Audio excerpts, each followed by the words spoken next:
Hasidim are a group of pietistic Orthodox Jews who trace their origins to a movement that started really in the 18th century and then flowered in the 19th century in Eastern Europe.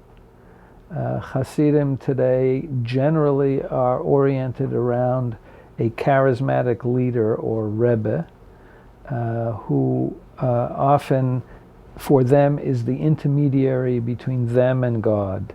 And for Hasidim, the importance of being close to the Rebbe and following the Rebbe's pronouncements is critical to their sense of identity. The Rebbe is assumed to be responsible for three things. Chaye Bane Mezone, that's their lives, meaning he blesses them in their lives. Bane, meaning he blesses them to have children, which is critically important for them. And Mezone, that he helps them to provide for their families. In return, for those blessings, they give him donations, they give him support, they treat him like a king. Leaving is very difficult for these people.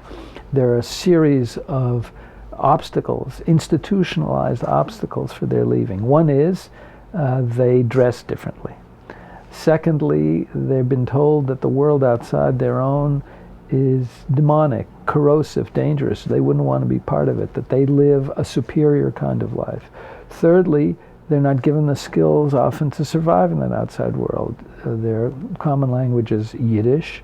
If they know English, as many do, they know it almost as a second language, and that makes it difficult for them to negotiate the world outside. Their secular education is limited. They don't get a university education. So that means that the skills that they would need to succeed in the outside world are limited.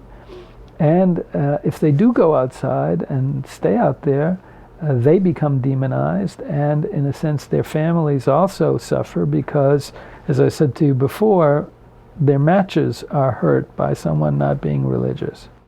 In effect, we see in the Jewish world today a really great degree of polarization. The middle is gone. People walking down the middle of the street get hit by the traffic going both directions.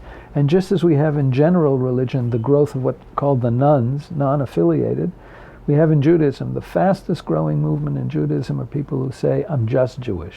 I'm not Orthodox, I'm not conservative, I'm not Reform.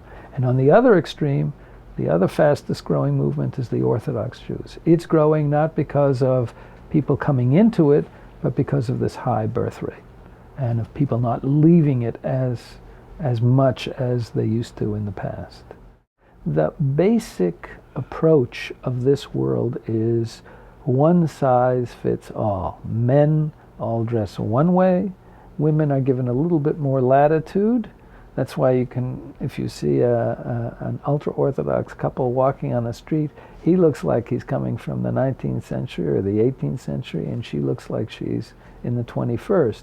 But a close look at her will reveal that she's her hair is covered, she may be wearing a wig, or she may be wearing something even more extreme, a hat and so on.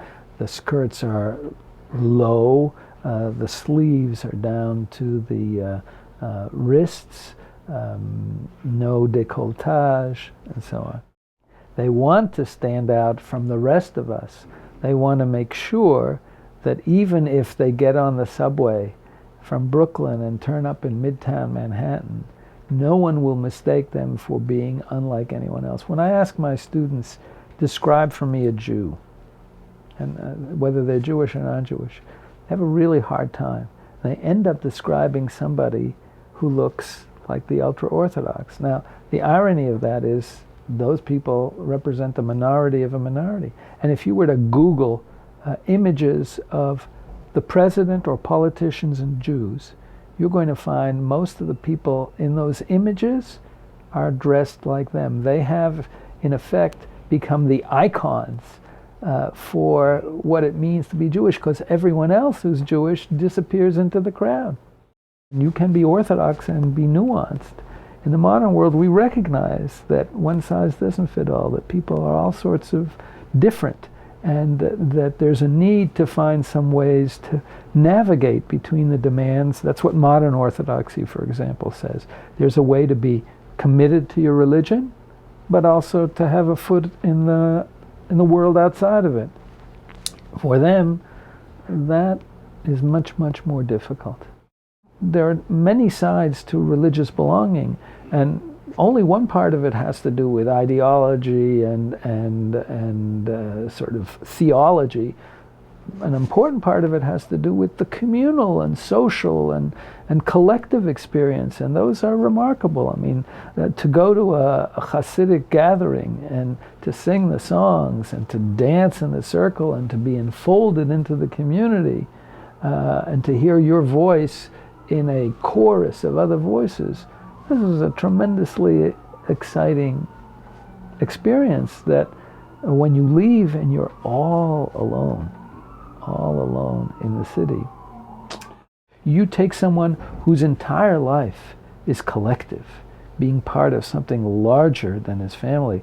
I mean, if you're in a Haredi or a Hasidic family, there's always lots of children and neighbors and communal events, and you see them at the synagogue and you see them at weddings and so on. And then all of that is gone. No family, no community, no nothing.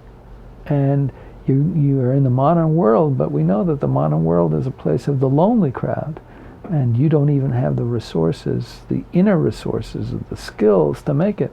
That's a very difficult life.